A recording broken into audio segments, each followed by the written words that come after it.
नमस्कार, मैं हूं ज्योति। आप देख रहे हैं बागड़ वार्ता 91। बांसवाड़ा डूंगरपुर न्यूज बुलेटिन में आपका स्वागत है। प्रदेश और संभाग की ताजा तरीन खबरों के लिए हमारा चैनल सब्सक्राइब करें और बेल आइकन जरूर दबाएं। चलिए खबरों का सिलसिला शुरू करते हैं और सबसे पहले नजर डालते हैं अब तक की टॉप हेडलाइंस पर। मेडिकल टेस्ट न होने से राज्य स्तरीय क्रिकेट खिलाड़ियों की मुसीबतें बढ़ी। जिला क्रिकेट संघ ने अस्पताल परिसर में किया प्रदर्शन। चोरी के आरोपी के साथ हवालात में मारपीट का आरोप। डॉक्टरों ने गंभीर हालत में किया उदयपुर रेफर। ऑपरेशन स्वच्छता के तहत अवैध शराब तस्करी का हुआ खुलासा। 29 पेटी अंग्रेजी शराब हुई जब्त। बांसवाड़ा में राज्य स्तरीय क्रिकेट टूर्नामेंट से पहले मेडिकल टेस्ट न होने से जिले के 18 चयनित खिलाड़ियों की मुश्किलें बढ़ गई हैं। महात्मा गांधी चिकित्सालय में रेडियोलॉजिस्ट कर्मचारियों की कमी के कारण जरूरी हड्डियों की जांच अटक गई है। दूर दराज से आने वाले खिलाड़ियों का कहना है कि जांच केवल खानापूर्ति बनी हुई है। जिला क्रिकेट संघ के सचिव मनीष देव जोशी ने इस पर विरोध स्वरूप अस्पताल परिसर में धरना दिया और जल्द समाधान की मांग की। बांसवाड़ा जिले में राज्य स्तरीय क्रिकेट टूर्नामेंट से पहले चयनित खिलाड़ियों के लिए जरूरी मेडिकल टेस्ट नहीं हो पाने से खिलाड़ियों में आक्रोश देखने को मिल रहा है। नियम अनुसार चयनित खिलाड़ियों की हड्डियों की जांच अनिवार्य है, लेकिन महात्मा गांधी चिकित्सालय में पर्याप्त रेडियोलॉजिस्टिक कर्मचारियों की कमी के कारण ये प्रक्रिया अटकी हुई है। पिछले 5 दिन से 18 खिलाड़ी, जिनमें कई दूर दराज के ग्रामीण क्षेत्रों से आए हैं, लगातार अस्पताल का चक्कर लगा रहे हैं। उनका कहना है कि जांच के नाम पर केवल खानापूर्ति हो रही है और उनकी मेहनत व्यर्थ जा रही है। बार बार आने जाने से खिलाड़ियों का समय खराब हो रहा है। कई खिलाड़ियों ने इस मुद्दे को लेकर चिंता जताई कि यदि मेडिकल टेस्ट में देर हुई तो उनका राज्य स्तरीय टूर्नामेंट में हिस्सा लेना प्रभावित हो सकता है। इस समस्या के मद्देनजर जिला क्रिकेट संघ के सचिव मनीष देव जोशी ने खिलाड़ियों के साथ मिलकर अस्पताल परिसर में धरना दिया। उन्होंने प्रशासन से मांग की कि चयनित खिलाड़ियों की जांच तुरंत करवाई जाए ताकि वे टूर्नामेंट से वंचित न रहें। धरने में शामिल खिलाड़ियों ने कहा कि ये सिर्फ उनके लिए नहीं बल्कि पूरे जिले के क्रिकेट खिलाड़ियों के भविष्य का सवाल है। उन्होंने ये भी चेतावनी दी कि यदि जल्द समाधान नहीं हुआ तो इस मुद्दे को लेकर बड़ा आंदोलन किया जाएगा। हम 5 दिन तक इधर हॉस्पिटल में आ रहे हैं। डॉक्टर हमको 5 दिन तक परेशान करे। हम एक्सरे लेके खड़े हैं। डॉक्टर हमारा अभी टूर्नामेंट बहुत नज़दीक है। हमको जयपुर परफॉर्मेंस के लिए जाना है। हमारा तारीख हम आगे कैसे बढ़ेंगे जब तक हमारा एक्सरे रिपोर्ट नहीं आएगा। हमको प्रैक्टिस करना है, सब कुछ करना है। हमको बेस्ट बनना है। हमारे बांसवाड़ा को आगे ले जाना है। इतना से रोज़ आ रहे हैं, 5-6 दिन से रोज़ घूम रहे, रिपोर्ट्स मांगे, एक्सरे लेके खड़े। हमको खेलने के लिए जयपुर जाना है। हम 2-3 लड़के साथ में आ रहे हैं, बट अभी तक रिपोर्ट्स हमको दी नहीं गए डॉक्टर की तरफ से। अब जब तक हमको रिपोर्ट्स नहीं मिलेंगी तब तक हम जा नहीं सकते और हमारा परफॉर्मेंस अच्छा नहीं आएगा। हमको बांसवाड़ा का नाम आगे बढ़ाना है, इसलिए हमें रिपोर्ट्स दी जाए।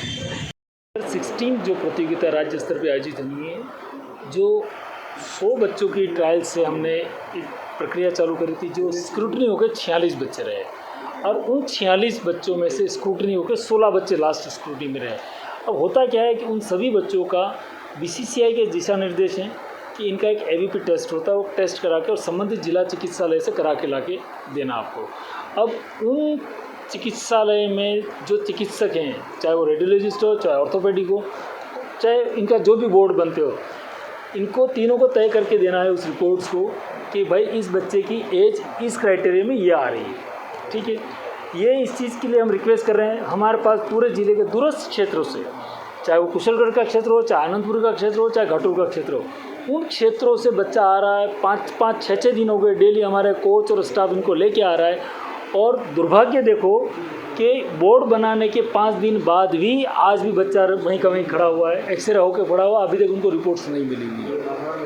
प्रशासन किन कारणों से ध्यान नहीं दे रहा मुझे नहीं पता। अब इनका ये तर्क है कि हमारे पास रेडियोलॉजिस्ट नहीं है। मान लिया आपके पास रेडियोलॉजिस्ट नहीं है तो आप इतने बड़े हॉस्पिटल में डेली के डेली एक्सरे करा रहे हो, डेली के डेली सोनोग्राफी करा रहे हो, उनका इलाज किस रिपोर्ट्स के आधार पर करा रहे हो? मेरा एक सवाल है, सीधा सवाल है कि आप वो पूरा रिपोर्ट जिस आधार पर करा रहे हो उसी आधार पर हमारी रिपोर्ट तैयार कर दो। मांग क्या है? किस हमारे बच्चों का मेडिकल टेस्ट जो प्रशासन यहाँ का करना नहीं चाह रहा, किन कारणों से करना नहीं चाह रहा मुझे नहीं पता। रोज़ के रोज़ नए ऑप्शन है। हमने कहा कि हम उनको 14 तारीख को ये लेटर दे चुके हैं कि भाई आप इसको कर दीजिए। उन्होंने अब तक का बहाना बनाया माननीय प्रधानमंत्री की यात्रा है उसके बाद कर देंगे, उसमें सब व्यस्त। हमने उस बात को कंसिडर कर लिया, ज़रूर इतने बड़े प्रधानमंत्री महोदय आ रहे हैं तो उनकी व्यस्तता होंगी, लेकिन उस बात को भी आज 4 दिन हो गए। रोज़ के रोज़ बच्चों को एक चीज़ करो, जिस दिन आज बच्चों को हमें भेजने का तिथि आ गई है, किस तारीख को हम रिपोर्ट करा के बच्चों को भेजेंगे, और जो सरकार की एक मेडिकल की एजेंसी उसी के थ्रू होना है, कि हमारा निजी कोई काम है नहीं, और पूरे राजस्थान में सभी जिलों में प्रोसेस हो रहा है, यहाँ भी होना है। तो आप क्या चाहते हो? मेडिकल रिपोर्ट्स जब तक नहीं होगी तब तक यहाँ धरने पे बच्चों को लेकर। डूंगरपुर जिले के दोवड़ा थाना क्षेत्र में चोरी के आरोपी के साथ हवालात में कथित गंभीर मारपीट का मामला सामने आया है। परिजनों का आरोप है कि शुक्रवार रात पुलिस ने उसे जबरन उठाकर थाने ले जाकर पीटा। घायल दिलीप को जिला अस्पताल में भर्ती कराया गया, जहां हालत गंभीर होने पर उसे आईसीयू में रखा गया और बाद में उदयपुर रेफर कर दिया गया। पुलिस इस मामले में कोई बयान देने से परहेज कर रही है, जिससे परिवार में आक्रोश है। डूंगरपुर जिले के दोवड़ा थाना क्षेत्र में चोरी के एक आरोपी के साथ कथित मारपीट का मामला चर्चा में है। कलरिया गांव निवासी दिलीप आहारी और उसके साथियों पर बसी स्कूल में चोरी का आरोप है। पिछले दिनों से पुलिस उसकी तलाश में थी। शुक्रवार रात करीब 12 बजे पुलिस दिलीप के घर पहुंची, लेकिन वो वहां मौजूद नहीं था। परिजनों ने बताया कि वो घर पर नहीं है। इस दौरान पुलिस उसके छोटे भाई गोविंद आहारी को थाने ले गई और दिलीप को पकड़ने की कोशिश की। रात करीब 3 बजे पुलिस दिलीप को उसके बुआ जशोदा आहारी के घर से उठाकर थाने ले आई। परिजनों का आरोप है कि रात भर थाने में दिलीप के साथ मारपीट की गई। शनिवार सुबह दिलीप के दादाजी हरिराम आहारी दोवड़ा थाना पहुंचे, लेकिन उनसे मिलने की अनुमति उन्हें नहीं दी गई। दोपहर को दिलीप को जिला अस्पताल आईसीयू में भर्ती कराया गया। परिजन आरोप लगा रहे हैं कि दिलीप के सीने, पैरों और शरीर पर चोट के निशान हैं। दिलीप की बुआ जशोदा आहारी ने पुलिस पर आरोप लगाया कि मारपीट की वजह से उसकी हालत गंभीर है। परिजनों का कहना है कि पुलिस ने बिना सूचना दिए उसे उदयपुर रेफर कर दिया, जिससे उनका आक्रोश बढ़ गया। वहीं इस मामले में पुलिस कुछ भी कहने से बचती हुई नजर आ रही है। तो सर शुक्रवार का दिन था, रात की 2 बजी थी और 2 बजे मेरे घर पे आए और छोटे वालों को लेके आए थे, तो इसको सौंपो तो मैं इसको छुपूंगा यूं। तो फिर रात की 2 बजे आके घर के चारों तरफ घूमे, ऊपर चढ़े और फिर इसके बाद उन्होंने पूछा कि दिलीप है नहीं है यूं। तो मैंने कहा हाँ दिलीप यहाँ पे है। तो मैंने उसको दिलीप को उठा के उनके हाथों में सौंपा और वो ले जाके और रात की 3 बजे बाद ले गए अंदर और अंदर मारा और आज उसकी हालत नाजुक है। मैं बुआ लगती इसकी। कौन नाम है अपना? जसोदा आहारी। डूंगरपुर जिले में ऑपरेशन स्वच्छता के तहत पुलिस ने अवैध शराब तस्करी का भंडाफोड़ किया है। पुलिस थाना कुआं ने खार दरियाटी रोड पर गश्त के दौरान एक स्विफ्ट कार को रोकने का प्रयास किया। इस दौरान ड्राइवर कार वहीं छोड़कर फरार हो गया। तलाशी में कार से 29 पेटी अंग्रेजी शराब और बियर टीन जब्त की गई। साथ ही कार में छिपाई गई अतिरिक्त नंबर प्लेट भी बरामद हुई। डूंगरपुर जिले में पुलिस थाना कुआं ने ऑपरेशन स्वच्छता अभियान के तहत अवैध शराब तस्करी के एक बड़े मामले का खुलासा किया है। इस अभियान का नेतृत्व अतिरिक्त पुलिस अधीक्षक अशोक कुमार मीणा और सीओ राजकुमार राजोरा ने किया। पुलिस टीम ने खार दरियाटी रोड पर नाकाबंदी की। खार गांव की तरफ से एक गुजरात नंबर की स्विफ्ट कार आती देख पुलिस ने उसे रोकने का प्रयास किया। पुलिस ने कार रुकवाने की कोशिश की तो कार ड्राइवर यू टर्न लेकर भागने की कोशिश करने लगा। पुलिस ने जब कार का पीछा किया तो कार ड्राइवर कार को छोड़कर अंधेरे का फायदा उठाकर मौके से फरार हो गया। कार की तलाशी के दौरान इसमें से 29 पेटी विभिन्न ब्रांड की अंग्रेजी शराब और टिन बियर बरामद हुई। सभी शराब राजस्थान निर्मित थी। इसके अलावा ड्राइवर सीट के नीचे एक कार की नंबर प्लेट भी मिली, जिसे चालक ने छुपा रखा था। पुलिस ने शराब, कार और अतिरिक्त नंबर प्लेट जब्त कर ली है। इस कार्रवाई में शराब की अनुमानित कीमत लगभग 5 लाख रुपए बताई गई है। अज्ञात चालक के खिलाफ आबकारी अधिनियम के तहत मामला दर्ज कर लिया गया है। कल गत रात्रि को बंसीलाल एएसआई मई जाप्ते द्वारा खार दरियाटी रोड पर नाकाबंदी की जा रही थी। नाकाबंदी के दौरान एक कार खार तरफ से आई। पुलिस जाप्ते को देखकर उसने वापस मुड़ा ली, जिस पर पुलिस जाप्ते ने उसका पीछा किया, लेकिन कार चालक स्पीड से भगाते हुए रोड पे साइड गाड़ी खड़ी कर अंधेरे का फ़ायदा उठाते हुए फरार हो गया। उसकी भी तलाश की, लेकिन वो मिला नहीं। कार को चेक की गई तो गाड़ी के ऊपर नंबर लिखे हुए थे RGJ06 JE 3936।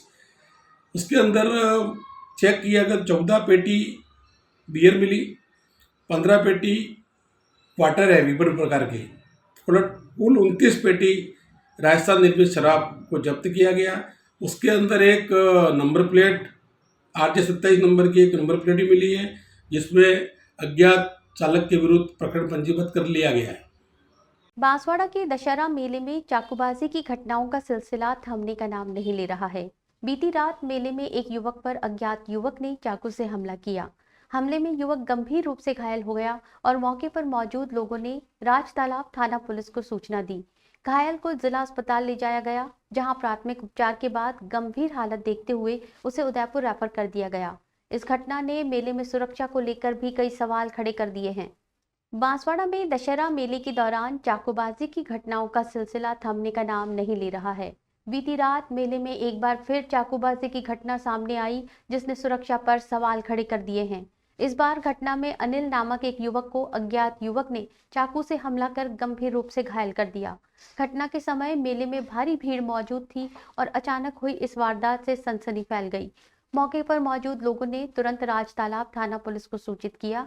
पुलिस ने घटनास्थल पर पहुंचकर घायल युवक को जिला अस्पताल पहुंचाया।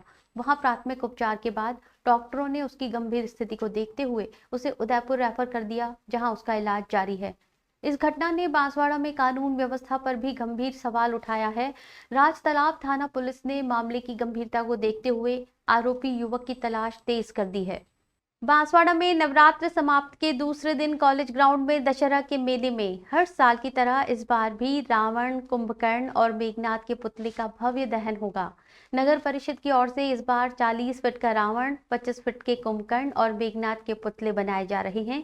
ये कार्य वर्षों से एक पुश्तैनी धरोहर है। कलाकारों ने बताया कि प्रत्येक पुतले को बनाने में 6-7 दिन लगते हैं और इसमें पूरा परिवार मिलकर साथ काम करता है। बांसवाड़ा में दशहरे के मौके पर होने वाले मेले में रावण, मेघनाथ और कुंभकर्ण के भव्य पुतलों का दहन एक मुख्य आकर्षण होता है।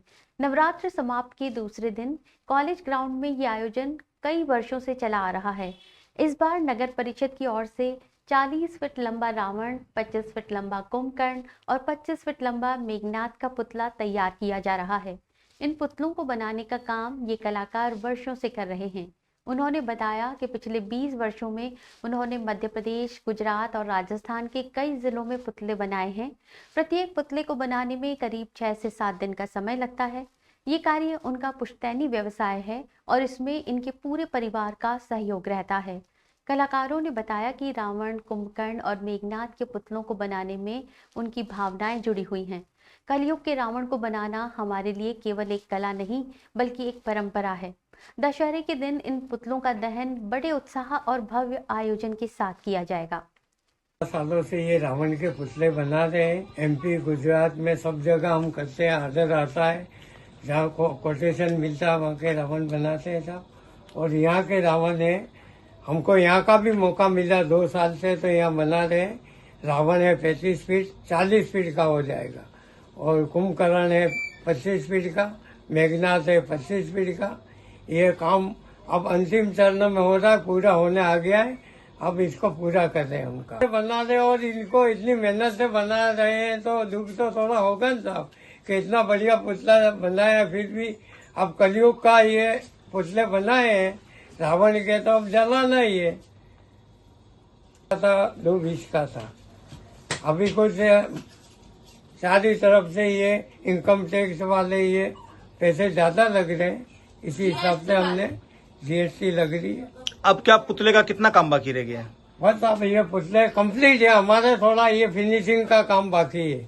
और इन पे जो कपड़ा वपड़ा चढ़ाना है वो चढ़ा देंगे, क्योंकि बारिश आ जा रही है इसलिए नहीं लगा है। ठीक, चलते चलते फिर नजर डालते हैं अब तक की टॉप हेडलाइंस पर। मेडिकल टेस्ट न होने से राज्य स्तरीय क्रिकेट खिलाड़ियों की मुसीबतें बढ़ी। जिला क्रिकेट संघ ने अस्पताल परिसर में किया प्रदर्शन। चोरी के आरोपी के साथ हवालात में मारपीट का आरोप, डॉक्टरों ने गंभीर हालत में किया उदयपुर रेफर। ऑपरेशन स्वच्छता के तहत अवैध शराब तस्करी का हुआ खुलासा, 29 पेटी अंग्रेजी शराब हुई जब्त। अपने स्मार्टफोन पर प्रदेश भर की खबरों से अपडेट रहने के लिए आज ही हमारा चैनल सब्सक्राइब करें और बेल आइकन जरूर दबाएं। फिलहाल इस बुलेटिन में इतना ही, दीजिए इजाजत ज्योति को। आप देखते रहिए वागड़ वार्ता 91। नमस्कार।